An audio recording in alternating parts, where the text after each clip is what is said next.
Hi, this is Monty again with another one of my can-do moments.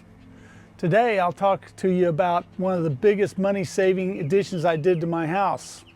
I bought the house 27 years ago, and one of the very first improvements I made was adding Eave vents.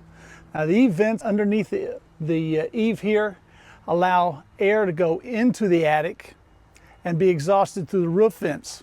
But when I bought the house, all it had was roof vents. And what happens is the heat builds at the top, but it can't exit because there's no way for air to get in. And actually what it does is it sucks the air-conditioned air out of the house through the light fixtures, light switches, plugs, even around door frames. So you're taking the good, cool air you've made with your air conditioner and you're pulling it into the attic. By adding the Eave vents, I have done away with that and allowing it to pull air from all sides of the house, and the hot air that goes to the top of the attic is evacuated out. Now, this has made a huge difference in my electric bill.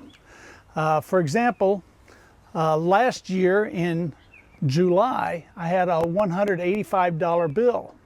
In August, I had a $166 bill.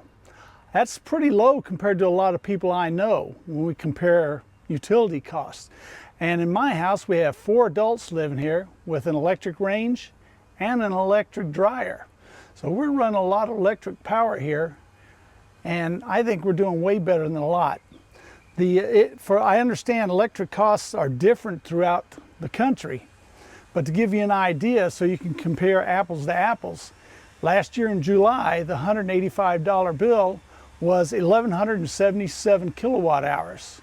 In August, the $166 bill was 1,053 kilowatt hours. So they don't cost much. You can get a pack of 24 for about 50 bucks at Amazon, and the return I think is great.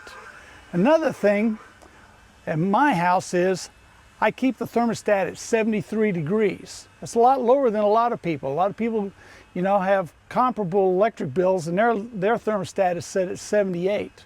So I'm at 73 degrees during the daytime. At night when I'm sleeping, it's 72, and I still don't have an electric bill that's over $200. That's it.